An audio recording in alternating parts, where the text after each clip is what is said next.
हाँ, सबसे पहले तो मैं दिखाना चाहता हूँ गोल्ड मेडल। तो बहुत बहुत धन्यवाद आप सभी का, क्योंकि मुझे लगता है कि सबसे जो जरूरी चीज थी इस साल वो कंपटीशन खेलना था इंटरनेशनल। और मैंने फेडरेशन में ही बात की और सभी से, और टॉप से साई से, फेडरेशन से, सभी जगह से सभी ने अपना अपना, ओके, सभी जगह से सभी ने अपना अपना सपोर्ट किया। और वो जो मुझे बीच में 2-3 इंटरनेशनल कंपटीशन मिले, तो वो मेरे लिए बहुत ही ज्यादा जरूरी थे, क्योंकि यही सभी थे जिनके बीच में वहां पे कंपटीशन खेला। तो ऐसा ओलंपिक था, लेकिन ऐसा नहीं लग रहा था कि मैं कुछ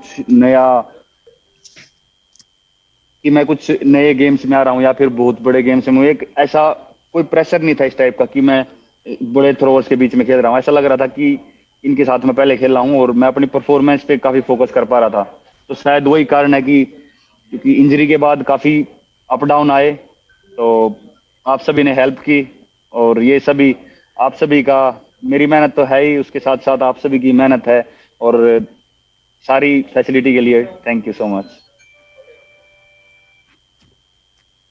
Thank you, Neeraj.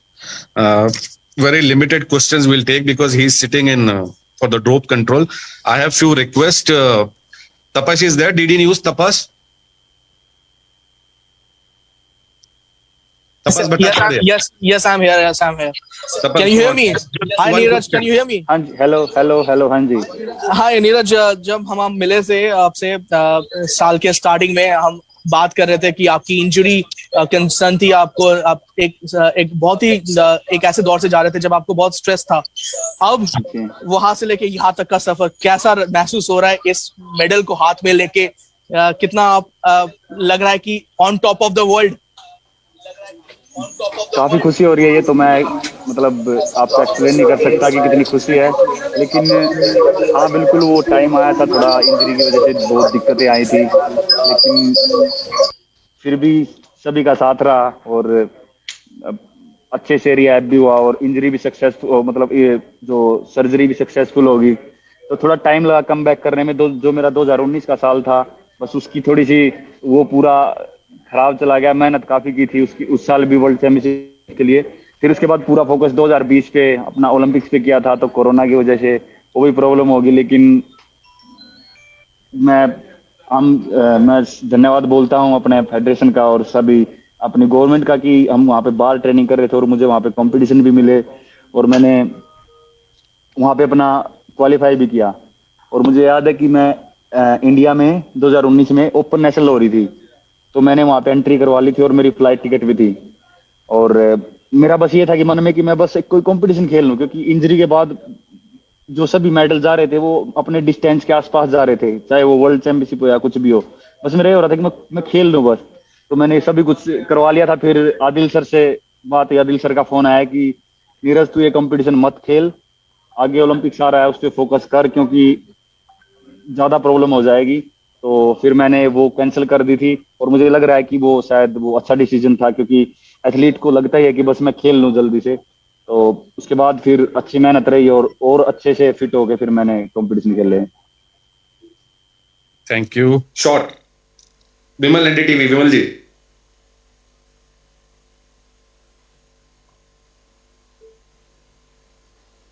मैं विमल कहाँ जी। कैसे सवाल पूछूं? नीरज, नीरज, अगर आप मेरी आवाज सुन पा रहे हैं, मैं ये सवाल पूछना जी चाह रहा हूँ। नीरज, अगर आप मेरी आवाज जी सुन जी। पा रहे हैं, हाँ हाँ, तो ये आवाज आ रही है, आवाज आ रही है, नीरज, आवाज आ अगर रही आप है जी मेरी आवाज आपकी। सुन पा रहे हैं, मैं ये सवाल पूछना चाह रहा हूँ। ये आपके खांडरा गांव में गया था और जयवीर का, मोनू का इसमें बड़ा कंट्रीब्यूशन है।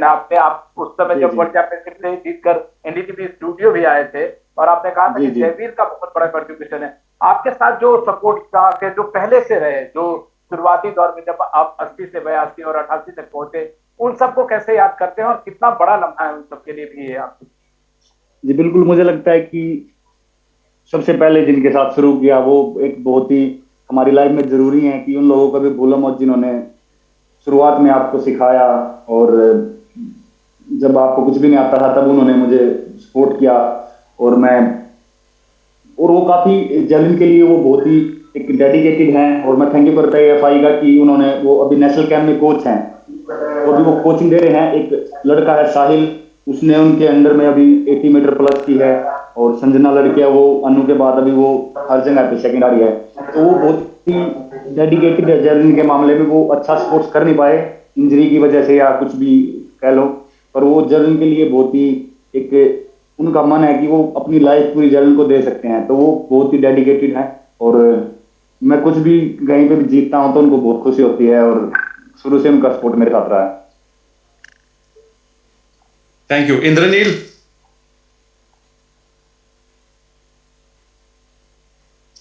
हाँ जी, thank you Divesh. Congratulation Neeraj, कैसे हैं? एकदम बढ़िया लग रहा है। या माय क्वेश्चन इज जैसे आप अभी विमल जी ने पूछा कि पहले आप इनके साथ प्रैक्टिस कर मतलब इनके साथ ट्रेन करते थे और they also have contributed to you, but उस ट्रेनिंग और अभी का ट्रेनिंग जो इतना साइंटिफिकली आप जो ट्रेनिंग कर रहे हैं लास्ट 2 साल से, स्पेशली जो बायोमैकेनिकल जो भी एलिमेंट्स है अपने टेक्निक में वो काफी अपने सुधारे हैं। तो उस ट्रेनिंग में और इस ट्रेनिंग में और प्लानिंग जो एएफआई या साई या टॉप्स या जेएसडब्ल्यू जिसी का भी ट्रेनिंग है उसमें क्या फर्क है? क्या उसमें और इसमें क्या फर्क है, और कैसे ट्रेनिंग किया आपने? देखो जी, पहले तो जब देखो एथलेटिक्स एक ऐसे गेम है कि भाई आपकी परफॉर्मेंस धीरे धीरे आती है, क्योंकि हम अपना 100% देते हैं। तो 100% आगे हमको बढ़ाने के लिए हमको थोड़ी करके चीज इंप्रूव करनी पड़ती है। तो काफी टेक्निकल इवेंट है, और स्टार्टिंग में हमने शुरू की थी, कुछ टेक्निकल फॉल्ट थे और वो धीरे धीरे सुधारे। उसके बाद फिर फॉरेन कोचेज आए, फेडरेशन ने ऑस्ट्रेलिया से कोच बुलाया था गैरी कैलवर्ट, उनके साथ मैंने की, तो वर्ल्ड जूनियर रिकॉर्ड किया था। उसके बाद फिर कोच हुए आए, उनके साथ मैंने ट्रेनिंग की, उनसे काफी कुछ सीखने को मिला।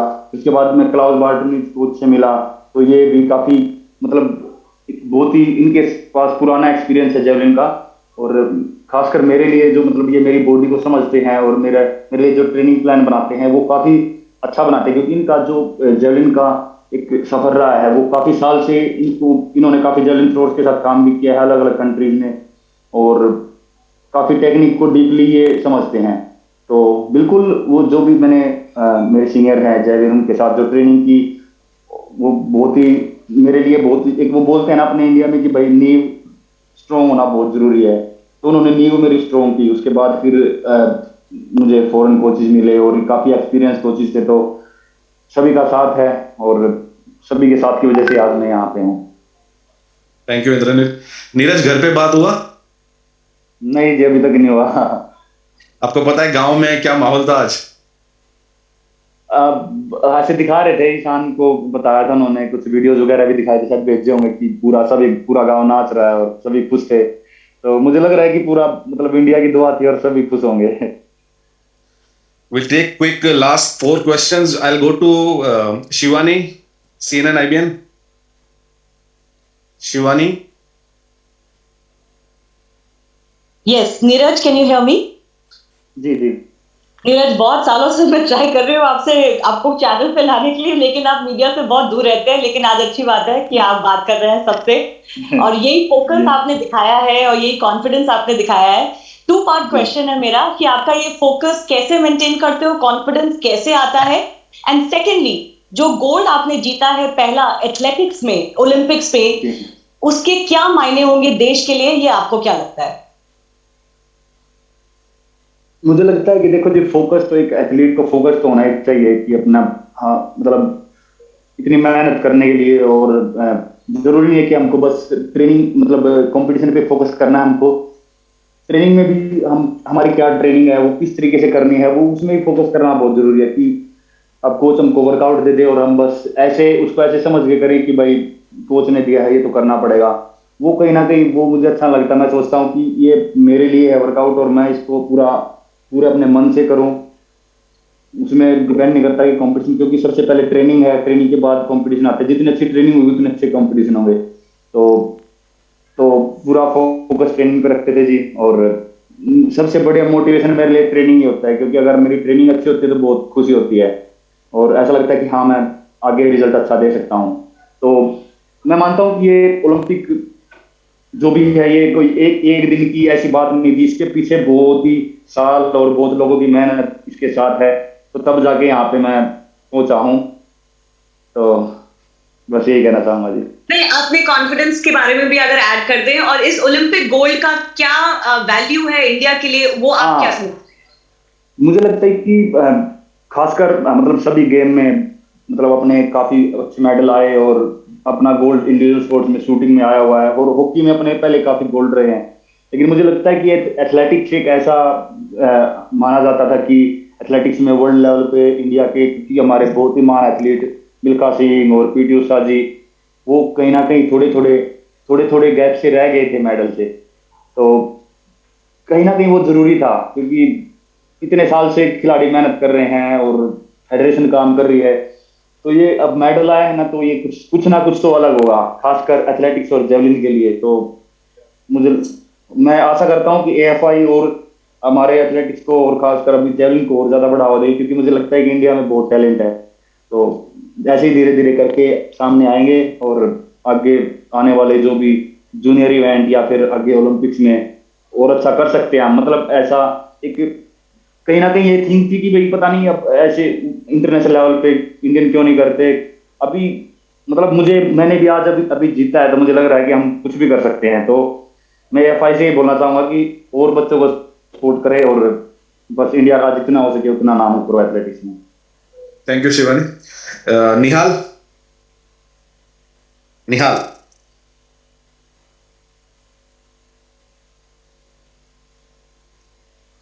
Neeraj, congratulations. Thank you ji. आप आपका आज का फर्स्ट 2 थ्रोज के बारे में बताइए, क्योंकि वो दोनों थ्रो जब हम टेलीविजन पे देखा वो ऑलमोस्ट परफेक्ट लगा, और आपका जो मन में था शायद आपने वो एम उस दोनों थ्रो में कर दिया। सेकंड थ्रो के बाद यू टर्न एंड आपने कोचिंग स्टाफ की तरफ और ऑफिशियल्स की तरफ हाथ भी उठाया। तो वो दोनों थ्रो कितना इंपॉर्टेंट है आपके लिए एक टोन सेट करने के लिए आज के फाइनल में? अब मुझे लगता है कि जो अभी थोड़ी देर पहले बनोद सर बता रहे थे कि पहला थ्रो अगर हम अच्छा कर लें तो थोड़ा दूसरे एथलीट पे थोड़ा सा प्रेशर हो जाता है। तो पहला थ्रो बहुत ही जरूरी था कि मैं अच्छा फेंकूं, तो 87+ था, तो ठीक थ्रो था। और क्योंकि यहाँ पे अभी इस साल जो जर्मनी का जोहानस वेटर है वही बहुत ही अच्छे थ्रो उसने किए थे इस साल, बहुत ही जबरदस्त उसकी फॉर्म चल रही थी। लेकिन मुझे लगता है कहीं ना कहीं ज्यादा कंपटीशन खेलने की वजह से या फिर पता नहीं वो या फिर कोई प्रेशर था, पता नहीं वो बेस्ट स्टेट में नहीं आ सके। लेकिन बाकी जो और जेवलिन थ्रोवर थे तो सभी थे तो बेस्ट, और भी मतलब बहुत अच्छे जेवलिन थ्रोवर थे। लेकिन वो पहली थ्रो अगर लग जाती है तो खुद में भी कॉन्फिडेंस आ जाता है और दूसरे एथलीट पे भी थोड़ा वो बनता है। फिर उसके बाद सेकंड थ्रो थी और सेकंड थ्रो भी काफी स्टेबल थी। तो फिर मेरे दिमाग में कहीं ना कहीं आया कि मैं यहाँ पे ओलंपिक रिकॉर्ड 90.57 का था और मेरी पर्सनल बेस्ट 88.07 थी। तो मैंने सोचा कि यहाँ पे पर्सनल बेस्ट करनी है, और पर्सनल बेस्ट के साथ साथ अगर क्योंकि जेवलिन का पता नहीं लगता 3-4 मीटर तक अगर हम अच्छे जगह पे थ्रो करें और अच्छी टेक्निक रहे तो 3-4 मीटर तक चली जाती है। तो कहीं ना कहीं मेरे दिमाग में आया कि ओलंपिक रिकॉर्ड के लिए ट्राई करता हूँ, और मैंने फिर अपना ऑल आउट दे दिया। वो मैंने थोड़ी देर पहले बताया था कि जेवलिन बहुत ही टेक्निकल इवेंट है, अगर चाहे आप कितनी पावर लगा लो, अगर थोड़ा बहुत भी इधर उधर है तो आपका डिस्टेंस नहीं जा पाएगा। तो मैंने बहुत ज्यादा पावर लगाई, स्पीड भी बढ़ाई, लेकिन वो थोड़ा अच्छे नहीं जा पाए। तो बस अभी यही और ज्यादा ट्रेनिंग करनी है कि अभी जल्दी 90 मीटर का जो मार्क है उसको अचीव करना है। नीरज, हमारे साथ में अंजू बॉबी जॉर्ज भी जुड़ी हैं जिनका वर्ल्ड चैंपियनशिप में मेडल रहा है, तो वो आपसे लास्ट में बात करेंगे। उससे पहले मैं लास्ट 3 क्वेश्चन और ले लेता हूँ। Kiran GTV, Kiran Chopra, please go on. Kiran ji. Congratulations. आपने जोहानस बेटर की बात की, तो जोहानस बेटर इवेंट से पहले कह रहे थे नीरज तो मुझे छू ही नहीं पाएगा, तो आपने अपनी परफॉर्मेंस से जवाब दिया है क्या उनको? हाँ, क्योंकि लोग बोल रहे थे कि जोहानस बेटर ने ऐसा बोला है, तो मैं ये की बात मानता हूँ कि भाई ओलंपिक एक ऐसी जगह है कि यहाँ पे वर्ल्ड रैंकिंग या मैटर नहीं करती। कई बार यहाँ पे दिन ही डिपेंड करता है कि किसका दिन है और कौन क्या करेगा। तो मैंने कुछ नहीं बोला, मुझे लगता है कि, और मैं बोलना भी नहीं चाहता इसके ऊपर क्योंकि मैं उसकी रिस्पेक्ट करता हूँ, बहुत अच्छा थ्रोवर है। और उसके बारे में मुझे सच बताऊं तो दुख भी है कि आज मतलब इतने अच्छे जेवलिन थ्रोअर को बेस्ट 8 से बाहर निकलते हुए देखा तो बहुत दुख भी हुआ। लेकिन मैं मानता हूँ कि स्पोर्ट्स मतलब किसी का वो नहीं है कि बड़े से बड़े एथलीट भी कई बार परफॉर्म नहीं कर पाते। तो मेरा ऐसा कोई वो नहीं था, मेरा अपनी परफॉर्मेंस पे फोकस था और मैंने अपने परफॉर्मेंस पे पूरा फोकस किया और मैंने अपना 100% दिया। Thank you. Vinayak, quickly Vinayak. Yeah, Neeraj, first of all, congratulations. Hello, thank you ji. आप अभी 28 को फिर आप डायमंड लीग भी खेलने जा रहे हैं, तो आपका जो फोकस है 90 मीटर्स का है और क्रॉस करने का, उसके बारे में बात करेंगे। Olympic is done. देखो जब हाँ अभी एक बार अभी इंडिया आएंगे और उसके बाद ट्रेनिंग का कैसे रहता है और वीजा का कैसे काम रहता है तो उसका देखेंगे। बाकी इस साल का जो सबसे मेन फोकस था ओलंपिक्स पे था और वीजा का अगर सही इजी काम रहा और मेरी ट्रेनिंग हो पाई तो मैं खेल लूंगा, क्योंकि मैंने यहाँ पे अपना 100% दिया है और मैं नहीं चाहता कि, क्योंकि यहाँ पे मेरा मेन फोकस था कि ओलंपिक में हम अपनी 100% फॉर्म लेके आए। तो अभी देखते हैं कि अब अगर वीजा वगैरह काम सही से होता है और ट्रेनिंग हो पाएगी अभी तो उसके लिए आगे सोचेंगे। हाँ जी, हेलो।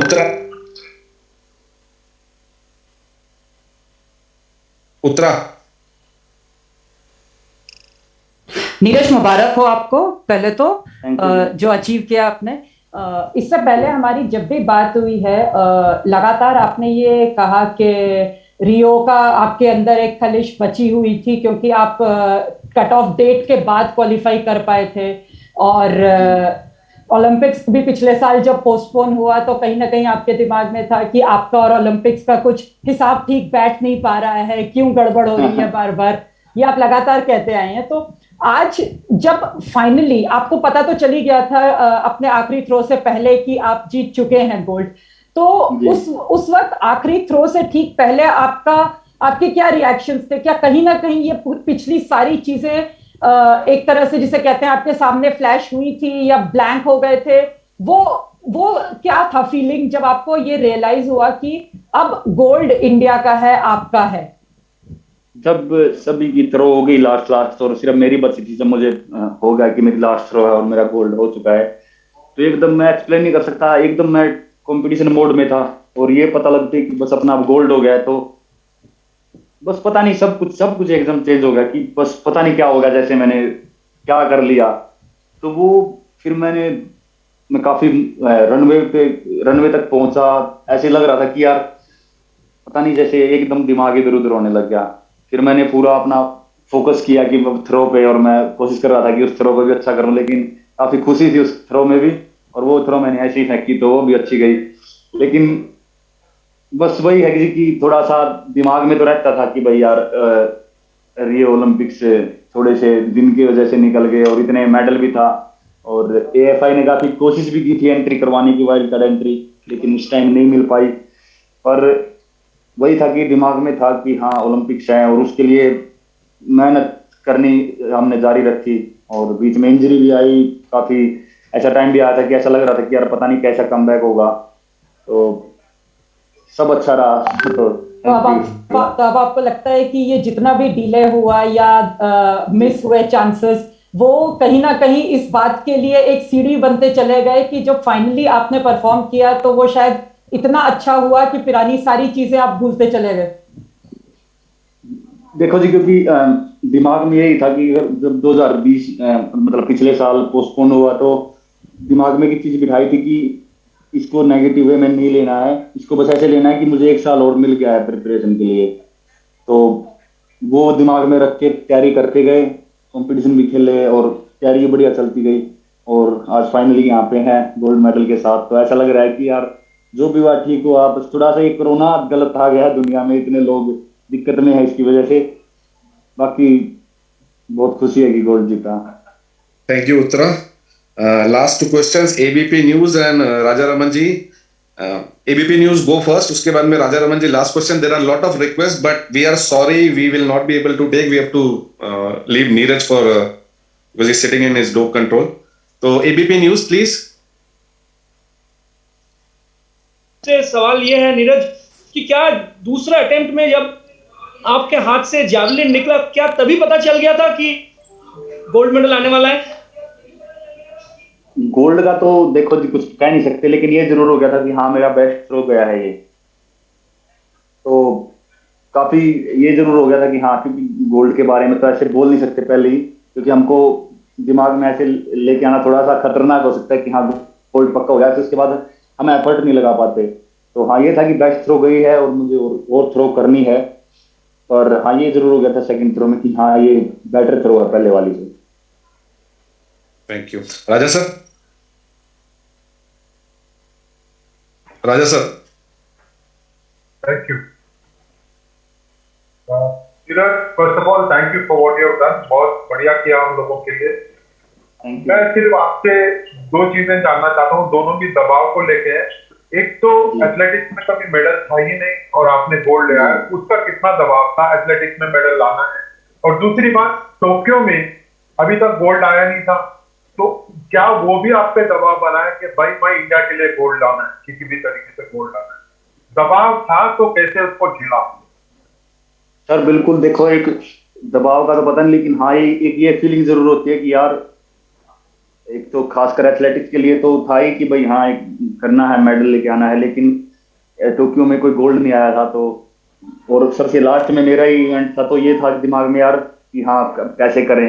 लेकिन मैं आपको सही बताऊं तो जब जिस टाइम मैं रनवे पे होता हूँ और जिस टाइम फील्ड पे होता हूँ, तो ये ज्यादा दिमाग में इधर उधर की बातें नहीं आती, तो मैं पूरा फोकस अपना इवेंट पे करता हूँ। जब मैं जैवलिन लेके रनवे पे खड़ा होता हूँ तो बस मेरा पूरा फोकस थ्रो पे होता है, तो बस वही कारण है मेरे हिसाब से कि ज्यादा प्रेशर नहीं आता, क्योंकि ऑटोमेटिक जब मैं जैवलिन लेके खड़ा होता हूँ तो वो सब कुछ पूरा फोकस जैवलिन पे आ जाता है और मैं अपना थ्रो सही से कर पाता हूँ। Thank you so much. Thank you sir. Anju ma'am.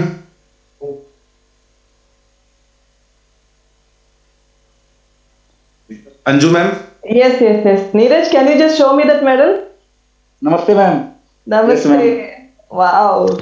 Congrats, congrats. I'm really proud of you. so much ma'am. आप सभी का, आप सभी जो सीनियर एथलीट हमारी प्रेरणा है, और आप सभी की मेहनत काफी मतलब उनकी रिस्पेक्ट करते हैं हम, क्योंकि आप सभी ने जो इंडिया के लिए किया है, और हम आपके सभी सीनियर एथलीट के कदमों पे चल रहे हैं और कोशिश करें कि हम और बेटर करते जाएं और आगे आने वाली जनरेशन अपनी एथलेटिक्स में और अच्छी हो। I'm really proud that you did better than us. It's a good, and we could hear our national anthem, in that central stadium. See, beyond that, we cannot ask anything from you. I'm really, really proud, and we all are waiting for your return, and we will be there in the airport, and we are ready to receive you back. So enjoy your night, enjoy your day. Thank you, ma'am. We all are with you, Neeraj. Yeah, happy. Thank you so much. Really happy. Thank you, ma'am. Thank you everyone. Thank you Neeraj. All the best. Thank you so much. Thank you.